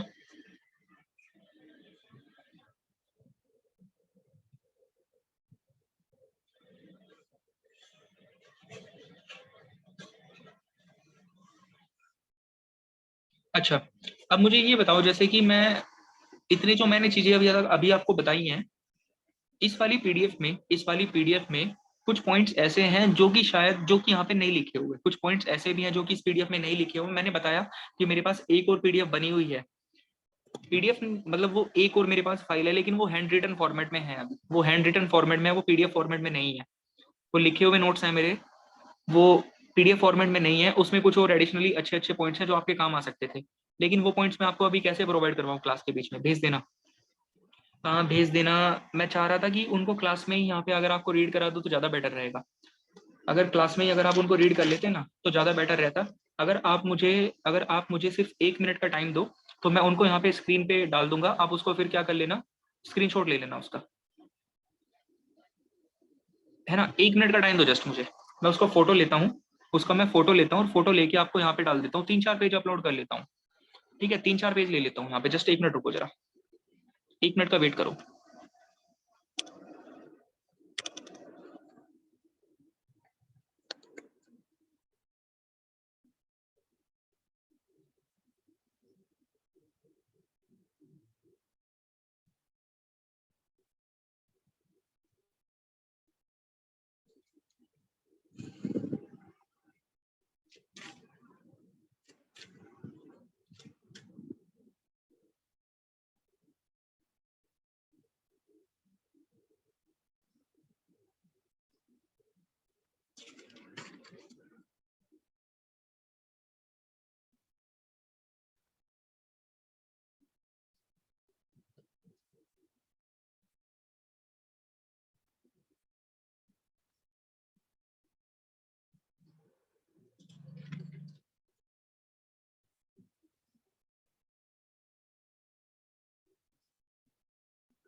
हाँ अब देखो जरा, इसको मैं अभी फाइल चेंज कर रहा हूँ, दूसरी फाइल अपलोड करता हूँ यहाँ पर ना। इसको हटाते हैं।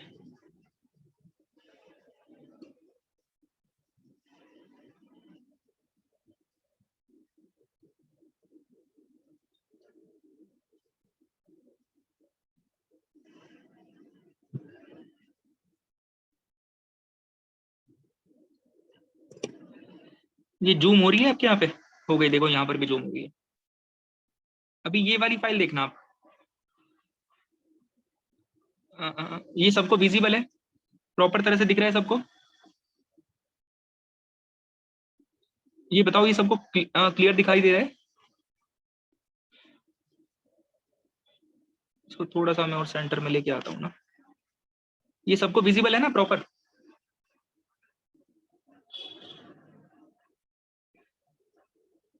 अभी काम करो, इसका स्क्रीनशॉट ले लो जल्दी से।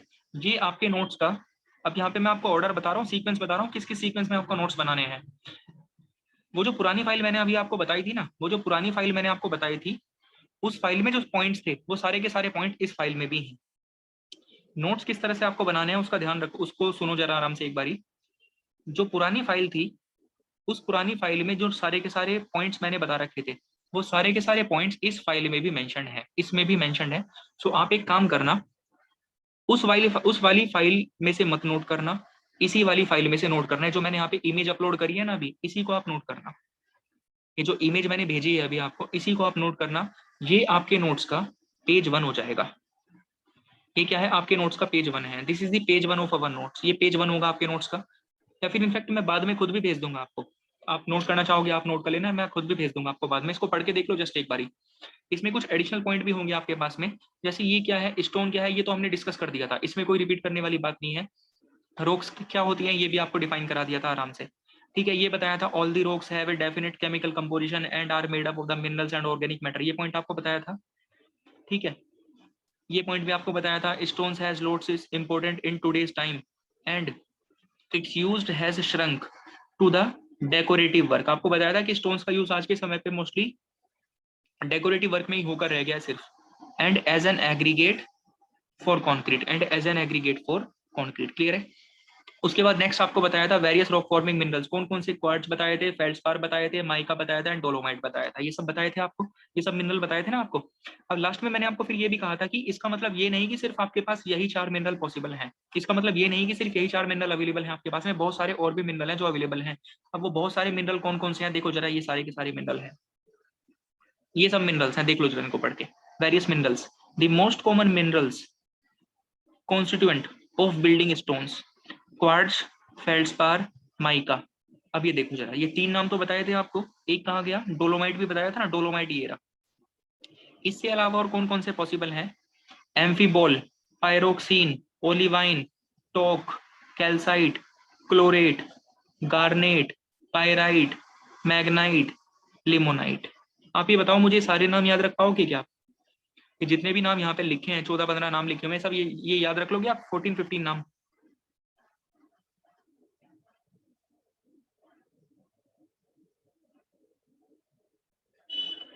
कोशिश करना याद रख पाओगे तो अच्छी बात है, नहीं रख पाओगे तो लगभग इन 3-4 को याद रख लेना, कॉमन कॉमन से हैं। ठीक है, इन 3-4 को याद रख लीजिएगा, ये कॉमन नेम है, बिल्कुल क्लियर है, इनको याद रख लीजिएगा, ये कॉमन नेम्स है। चलिए, तो ये पॉइंट क्लियर हुआ, ये आपके पेज नोट्स का फर्स्ट पेज है। तो इसमें मैंने जो बताया था ना कि भाई कुछ एडिशनल पॉइंट्स हैं जो इसमें, कि कुछ एडिशनल पॉइंट हैं जो उन वाले फाइल में लिखे हुए हैं, इसको फाइल को मैं भी भेज दूंगा आपको खुद से। तो यही था वो कि अदर जो मिनरल्स होते हैं आपके पास में उनके बारे में बताया, ये सब मिनरल भी आपके पास में क्या है, अवेलेबल है। नेक्स्ट पेज पे चलते हैं। ठीक है, नेक्स्ट मैं शेयर कर रहा हूँ यहाँ पे, सो नेक्स्ट शेयर करता हूँ।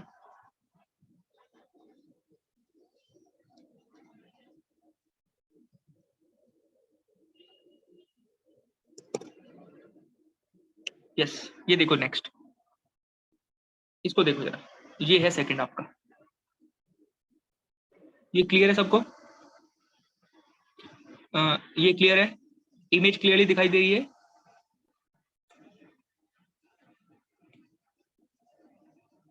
ये इमेज विजिबल है सबको? ओके, देखो जरा, इसमें आपको क्या क्या बताया था, इसमें आपको बताया था कि भाई various type of the rocks used in extracting building stones, ये पॉइंट आपको उसमें भी लिखा हुआ है, ये बताया था कौन कौन से होते हैं, granite, basalt, trap, marble, slate, sandstone, limestone etcetera. Course stone, course aggregates and the fine aggregates, course aggregates and fine aggregate एक तरह से क्या है, ये कॉन्क्रीट के मटेरियल ही तो होते हैं। एक सेकेंड, जो कोर्स एग्रीगेट है, फाइन एग्रीगेट है, वो है क्या, एक तरह से कंक्रीट का मटेरियल ही तो है भाई, आपको पता है कंक्रीट मटेरियल होता है course aggregate and fine aggregate. Obtained by crushing stones, stone को क्रश करके तो आप उनको ऑब्टेन करते हो भाई। स्टोन को आप थोड़े बड़े साइज में, मतलब थोड़े से नॉर्मल साइज में रखो, 4.75 mm से 80 mm के बीच में, तो वो ग्रेवल बन जाएगा आपका। स्टोन को आप और ज्यादा क्रश कर दो, स्टोन को आप और ज्यादा क्रश कर दो, उसको उसको आप लेकर आ जाओ फाइन, उसको आप लेकर आ जाओ सैंड के साइज में, 75 माइक्रोन से 4.75 mm के बीच में लेकर आ जाओ आप उसको, तो वो क्या बन जाएगा आपका, फाइन एग्रीगेट बन जाएगा। सो ऑब्टेन कैसे होता है, वो स्टोन्स को क्रश करने से ही तो ऑब्टेन करा आपने, coarse aggregate and fine aggregate को भी।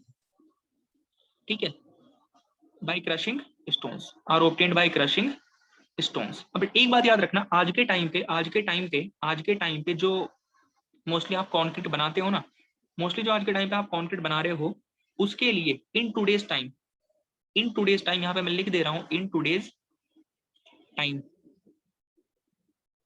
मोस्टली, ऐसा नहीं कह रहा, हमेशा नहीं कह रहा हूं, मोस्टली आप ग्रेनाइट या फिर सैंडस्टोन से ही कोर्स एग्रीगेट या फिर फाइन एग्रीगेट को ऑब्टेन कर रहे हो आज के टाइम पे मोस्टली।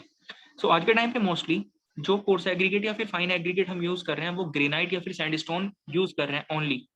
इसका रीजन क्या है, ग्रेनाइट एक तरह से स्ट्रोंगेस्ट होता है, स्ट्रोंगेस्ट, इसकी स्ट्रेंथ बहुत ज्यादा होती है। ग्रेनाइट है क्या? एक तरह से ग्रेनाइट आपका सबसे स्ट्रॉन्गेस्ट निकल कर आता है, एक तरह से स्ट्रॉन्गेस्ट है। चलिए ठीक है, जस्ट एक नॉलेज के लिए पॉइंट था कि भाई course aggregate and fine aggregate आज के टाइम पे मोस्टली हम ग्रेनाइट या फिर सैंडस्टोन से ही ऑब्टेन करते हैं। नेक्स्ट आपके पास में आया क्या, ये पॉइंट आपका उस फाइल में भी लिखा हुआ था, strength of structural element build with stones can not be rationally analysed, therefore the use of stones in today's time has reduced, stones also causes high transportation cost, dressing भी difficult होती है, dressing क्या है वो मैंने आपको बताया, आगे फिर देखेंगे इसको, less speed of construction, construction की स्पीड भी कम निकल के आती है। नेक्स्ट क्या है, stones obtained by the rocks and rocks obtained by aggregation of the rock forming minerals, clear है। नेक्स्ट आया आपके पास में rock forming minerals, rock forming minerals, some of the rock forming minerals are quartz, quartz के बारे में आपको बताया था, हाई स्ट्रेंथ होती है, हाई हार्डनेस भी होती है, एंड हाई केमिकल रेजिस्टेंस के लिए अटैक, मतलब high resistance to the chemical attack भी होता है, ये प्रॉपर्टी लिखी है इसकी कुछ, quartz high strength, high hardness and high resistance to the chemical attack, clear है। जिप्सम पुअर स्ट्रेंथ होती है एंड वाटर सोकिंग हाई होता है, water soaking high, what is water soaking ability काफी हाई निकल के आते हैं। चलिए इसका स्क्रीनशॉट ले लेना, अब नेक्स्ट फाइल अपलोड कर रहा हूं मैं। सो नेक्स्ट होगा आपके पास में थर्ड,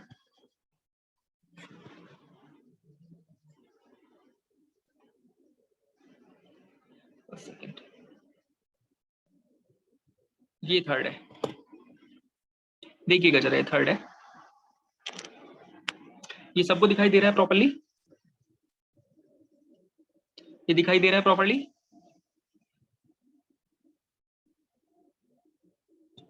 हाँ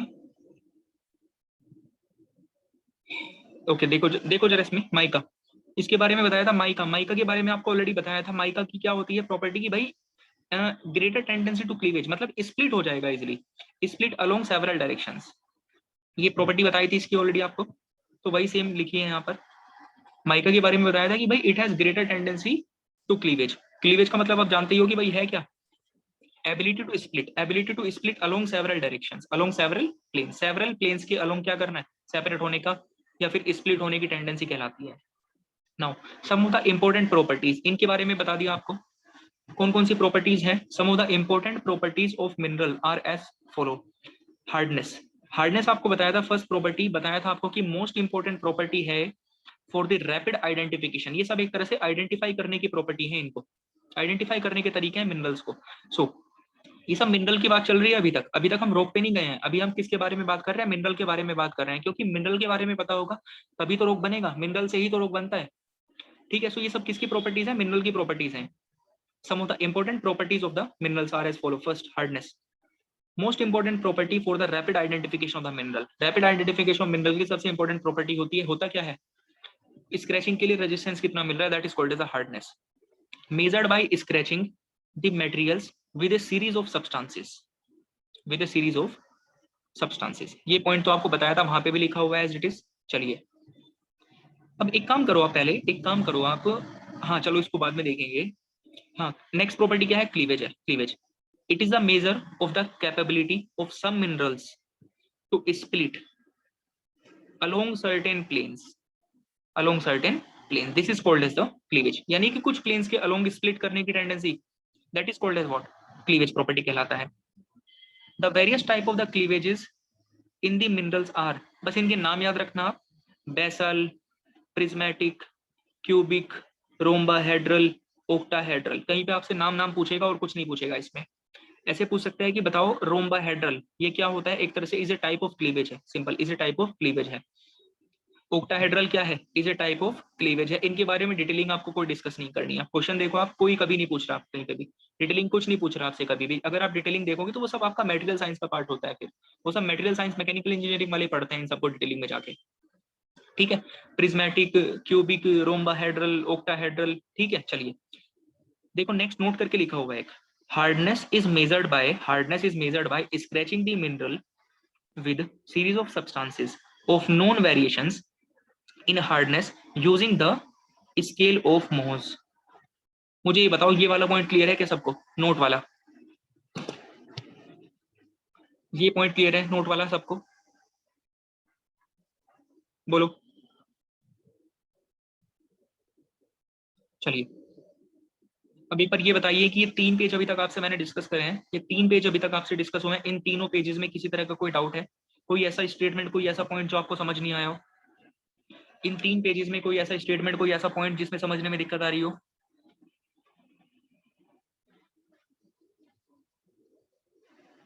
बोलो।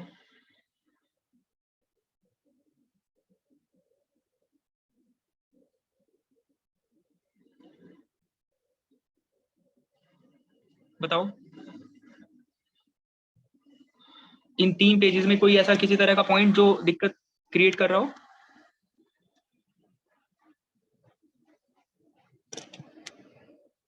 ये फोर्थ है।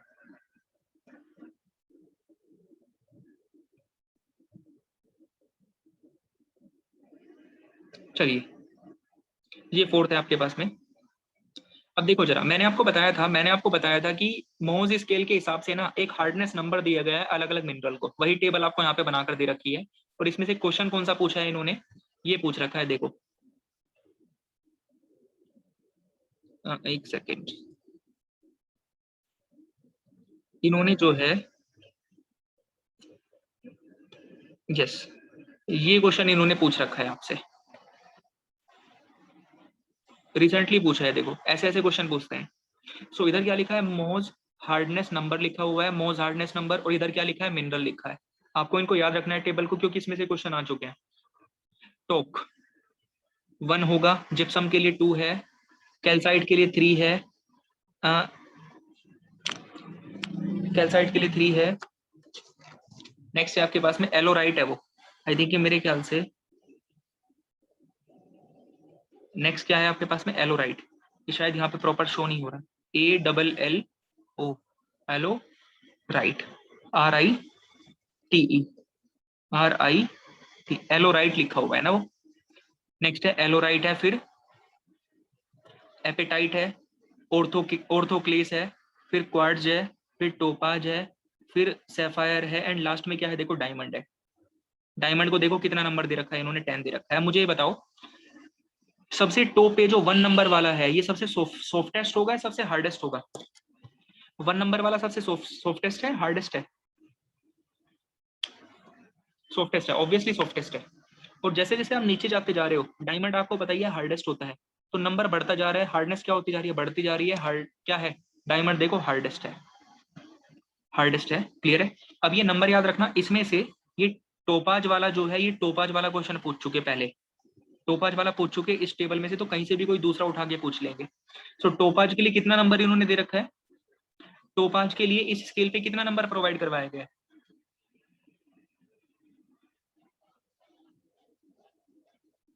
8। ये क्वेश्चन है आपका, प्रीवियस ईयर का क्वेश्चन है। चलिए, नेक्स्ट प्रॉपर्टी देखो, कलर। कलर के बारे में तो आपको पता ही है भाई, कलर के बारे में कुछ नहीं बताना है। लश्यर, लश्यर क्या होता है? लश्यर आपको बताया, lustre is related with the what? Shine के साथ रिलेटेड होता है, shine. So shining on the surface of a mineral and its appearance under reflected light, reflected light के अंडर में उसकी अपीयरेंस, या फिर कितना शाइन कर रहा है surface, that is represented by the property lustre. Streak, streak क्या होता है? Is the colour of a mineral, ये एक मिनरल का कलर है, किस फॉर्म में? पाउडर्ड फॉर्म में। It is a colour of a mineral in the powdered form, ये पाउडर्ड फॉर्म में कलर होता है। It is the colour of a mineral in the powdered form. ठीक है, इन द पाउडर्ड फॉर्म। अब इसको बताने का क्या तरीका है? इसको बताने का क्या तरीका है? It can be easily observe, आप इसको ऑब्जर्व कर सकते हो कैसे? नेकेड आइज से। आप इसको ऑब्जर्व कर सकते हो नेकेड आइज से by scratching it on streak plate. एक स्ट्रीक प्लेट होती है आपके पास में, जो कि ग्लास की बनी हुई होती है। एक रफ सा ग्लास होगा, कुछ रफ सा ग्लास होगा, उस ग्लास के ऊपर मिनरल को क्या करो? स्क्रैच करो, आप स्क्रैच करो, और उसके कलर को ऑब्जर्व करो, और उसके कलर को क्या करो? आप ऑब्जर्व करो। ठीक है, तो उसका पाउडर फॉर्म में कलर आपको क्या है? जो भी ऑब्जर्व करोगे जब आप, उसका जो पाउडर फॉर्म होगा उसमें जो कलर होगा basically, that will be what? Streak. So मुझे बताओ, ये प्रॉपर्टी आई, लश्यर का मीनिंग क्या होता है, स्ट्रीक का मीनिंग क्या है? इस टेबल का मतलब समझ में आया? ये टेबल का मतलब क्या है? बोलो एक बार जरा,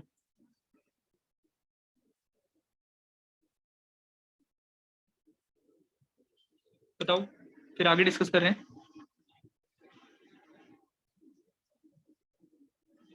ये प्रॉपर्टी क्लियर हुई? लश्यर का मीनिंग क्या होता है, स्ट्रीक का मतलब क्या है?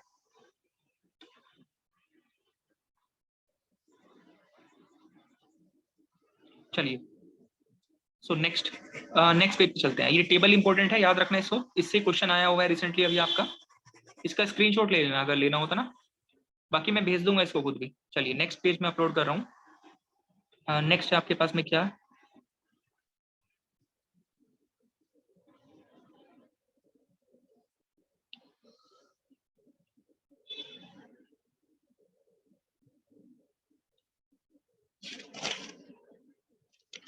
यस, इस ट्रिक तक तो आपने देख लिया ना। चलिए अब नेक्स्ट आता है आपके पास में मेन, जो एक पार्ट आपका हो चुका, एक पार्ट आपका हो चुका, और ये दूसरा जो पार्ट अभी आपका स्टार्ट हुआ है ना, ये मोस्ट इंपॉर्टेंट पार्ट है। आप ये मान के चलो, इस चैप्टर में अगर क्वेश्चन आता है ना, अगर इस चैप्टर में आपके पास क्वेश्चन आता है, सो 95% प्रोबेबिलिटी रहती है कि क्वेश्चन इसी वाले टॉपिक से आएगा जो अभी हमने स्टार्ट करा है, that is the classification of the rocks. Classification of rock से ही आपके पास क्वेश्चन आएंगे, डेफिनेटली क्वेश्चन आएंगे इस टॉपिक से। आप क्वेश्चन उठा के देखना, 80-85% क्वेश्चन आपको इस क्लासिफिकेशन ऑफ रॉक से दिखाई देंगे, और वो भी कैसे, एग्जाम्पल, सिर्फ एग्जाम्पल पूछेगा। स्लेट किसका एग्जाम्पल होता है, ग्रेनाइट किसका एग्जाम्पल है पूछेगा, लाइमस्टोन किसका एग्जाम्पल है, डोलोमाइट किसका एग्जाम्पल है, मार्बल किसका एग्जाम्पल है, ये सब क्वेश्चन आते हैं आपके। क्वेश्चन देखना आप उठा के। चलिए तो स्टार्ट कर रहे हैं। मुझे ये बताओ, अभी तक का जो एक फर्स्ट पार्ट आपका ओवर हो चुका, एक फर्स्ट पार्ट आपका ओवर हो चुका मिनरल वाला, उसमें कोई किसी को दिक्कत है, उस पार्ट में किसी को कोई दिक्कत, फिर अपना सेकंड पार्ट शुरू कर रहे हैं, कौन से वाला है, रॉक्स वाला, बताओ जरा। चलिए क्लियर है सबको, is it clear to everyone, सबको क्लियर है? ओके, सो नेक्स्ट आपके पास में क्या है, classification of the rocks. Rocks क्या है वो आप ऑलरेडी डिफाइन कर चुके हैं। रॉक क्या होता है, एग्रीगेशन ऑफ मिनरल होता है। आपने पहले मिनरल को देखा, मिनरल की प्रॉपर्टी देखी। अब ये जो प्रॉपर्टी थी ना, हार्डनेस, स्ट्रीक, लस्टर, ये सब मिनरल को आइडेंटिफाई करने की प्रॉपर्टी थी। जस्ट याद रखना एग्जांपल, वो पानी वाला और दूध वाला, आपने कैसे आइडेंटिफाई किया था उनको, उनके कलर के बेसिस पे। वो क्या था, एक प्रॉपर्टी था, वो एक प्रॉपर्टी था, उस प्रॉपर्टी के बेसिस पे आपने उनको आइडेंटिफाई किया। चलिए, so the next of the point is classification of the rocks. Rocks को मेनली आपने 3 कैटेगरीज में क्लासिफाई किया है। रॉक्स आर मेनली क्लासिफाइड, देखो जरा, रॉक्स को आप क्लासिफाई करते हो डिफरेंट बेसिस पे, डिफरेंट कैटेगरीज में। Rocks are classified into different categories on the different basis. So mainly 3 basis हैं जिनके बेसिस पे आपने उनको क्लासिफाई करा है। मेनली 3 आपके पास में बेस रहेंगे जिनके बेसिस पे आपने उनको क्लासिफाई करा है। एक तो बेस रहेगा जियोलॉजिकल फॉर्मेशन, मतलब कि जो आपका रॉक है, रॉक बना कैसे है, रॉक्स की फॉर्मेशन, रॉक की फॉर्मेशन कैसे हुई है, रॉक की फॉर्मेशन कैसे हुई है, on the basis of the formation, on the basis of the formation of the rock, आपने उसको क्लासिफाई कर रखा है 3 कैटेगरीज में। और वो 3 कैटेगरी कौन कौन से हैं आपके पास में, on the basis of the formation, on the basis of the formation हमने रॉक को 3 कैटेगरी में क्लासिफाई करा। एक होगा igneous rock, sedimentary rock and metamorphic rock. So rock को क्लासिफाई कर रखे हैं। पहला तरीका क्लासिफाई करने का उनके फॉर्मेशन के बेसिस पे कि भाई रॉक की फॉर्मेशन कैसे हुई है, तो इग्निशियस रॉक बोल दिया, सेडिमेंट्री रॉक बोल दिया एंड मेटामॉर्फिक रॉक बोल दिया। ये फर्स्ट तरीका था। दूसरा तरीका आया क्लासिफाई करने का उसकी फिजिकल कैरेक्टरिस्टिक्स के बेसिस पे। 3 कैटेगरी में यहाँ पे भी क्लासिफाई कर दिया आपने उसको, stratified rock, unstratified rock and foliated rock. फिर तीसरा तरीका है क्लासिफाई करने का केमिकल कंपोजिशन के बेसिस पे। तीसरा तरीका है क्लासिफाई करने का केमिकल कंपोजिशन के बेसिस पे। इसके बेसिस पे आपने उसको 3 कैटेगरी में क्लासिफाई करा। एर्गिलेशियस, एर्गिलेशियस लिखा हुआ है, एर्गिलेशियस आप जानते हो, सीमेंट में आपने पढ़ा था ना एर्गिलेशियस, एर्गिलेशियस, सिलिशियस एंड कैल्सेरियस रॉक्स। बताओ आया नहीं आया समझ में? ये तीनों चीजें समझ में आ गई कि आपने 3 बेसिस पे रॉक्स को किस किस तरह से क्लासिफाई करा है। तो टोटल 9 हो गया आपके पास में, 3 जियोलॉजिकल फॉर्मेशन के बेसिस पे, 3 फिजिकल प्रॉपर्टी के बेसिस पे एंड 3 केमिकल कंपोजिशन के बेसिस पे। जियोलॉजिकल फॉर्मेशन के बेसिस पे igneous rocks, sedimentary rocks and metamorphic rocks, कि रॉक की फॉर्मेशन कैसे हुई है, इस बेसिस पे igneous, sedimentary and metamorphic. Physical characteristics के बेसिस पे stratified rocks, unstratified rocks and foliated rocks. इनके बारे में डिटेलिंग में डिस्कस करेंगे, अभी जस्ट नाम बताए हैं, डिटेलिंग में डिस्कस करेंगे। केमिकल कंपोजिशन के बेसिस पे argillaceous rocks, siliceous rocks, calcareous rocks. ये पॉइंट बताओ क्लियर है नहीं है? सब लोग ये पॉइंट बताओ, ये क्लियर है नहीं है सबको कि कैसे क्लासिफाई करना है? अब यहां से आपका क्वेश्चन का सेगमेंट शुरू हो जाता है। आपसे पूछेगा स्ट्रेटिफाइड रॉक किसका केस है, फिजिकल प्रॉपर्टी के बेसिस पे क्लासिफाई कराया है आपने स्ट्रेटिफाइड। आर्गिलेशियस केमिकल कंपोजिशन के बेसिस पे क्लासिफाई करा गया है। सेडिमेंट्री जियोलॉजिकल फॉर्मेशन के बेसिस पे क्लासिफाई करा है। मेटामॉर्फिक भी जियोलॉजिकल फॉर्मेशन के बेसिस पे ही है। फोलिएटेड फिजिकल प्रॉपर्टी के बेसिस पे है। कैल्सेरियस केमिकल कंपोजिशन के बेसिस पे है। अब इनके बारे में डिटेलिंग में आपको डिस्कस करना है। यहाँ तक का पार्ट सभी को क्लियर है? अच्छा, अब जस्ट एक काम कर रहे हैं हम लोग, इसको क्लास को आज यहीं पे ओवर कर रहे हैं, क्योंकि मेरा एक दूसरा शेड्यूल है इसकी थोड़ी देर बाद। ठीक है, तो इसको यहीं पे ओवर कर रहे हैं आज के लिए। ठीक, ये जो नोट्स हैं आपके पास में, उसको मैं आपको सेंड कर दे रहा हूँ फाइल को। और बाकी एक चीज आप देखो, जैसे कल आपका ये जो टॉपिक है ना स्टोन, ये जो टॉपिक है आपका कल स्टोन वाला, रॉक एंड स्टोन, ये कल चैप्टर ओवर हो जाएगा। कल ये चैप्टर आपका जो रॉक एंड स्टोन चैप्टर है, ये कल ओवर हो जाएगा आराम से आपका। हाँ, प्लास्टर वाली भी भेज रहा हूँ मैं अभी। मैं जस्ट क्लास के खत्म होते प्लास्टर वाली फाइल भी भेज दे रहा हूँ आपको आधे घंटे बाद। और कल आपका ये जो रॉक एंड स्टोन वाला चैप्टर है ये खत्म हो जाएगा। ठीक है, कल ये चैप्टर ओवर हो जाएगा आपका। क्लियर? तो ज्यादा नहीं बचेगा आपका। फिर पेंट में एक दिन लगता है, सिर्फ पेंट में सिर्फ एक दिन लगता है। पेंट एक दिन लगता है, ब्रिक में 2-2.5 दिन लग जाएंगे आपको, और टिम्बर में 2-2.5 दिन लग जाएंगे। तो लगभग मेरे ख्याल से थोड़ा ही बचा हुआ है, ज्यादा नहीं बचा हुआ है चैप्टर। चलो ठीक है, अब है ना, कल डिस्कस करते हैं अपना, आगे कल कंटिन्यू करते हैं। Thank you everyone.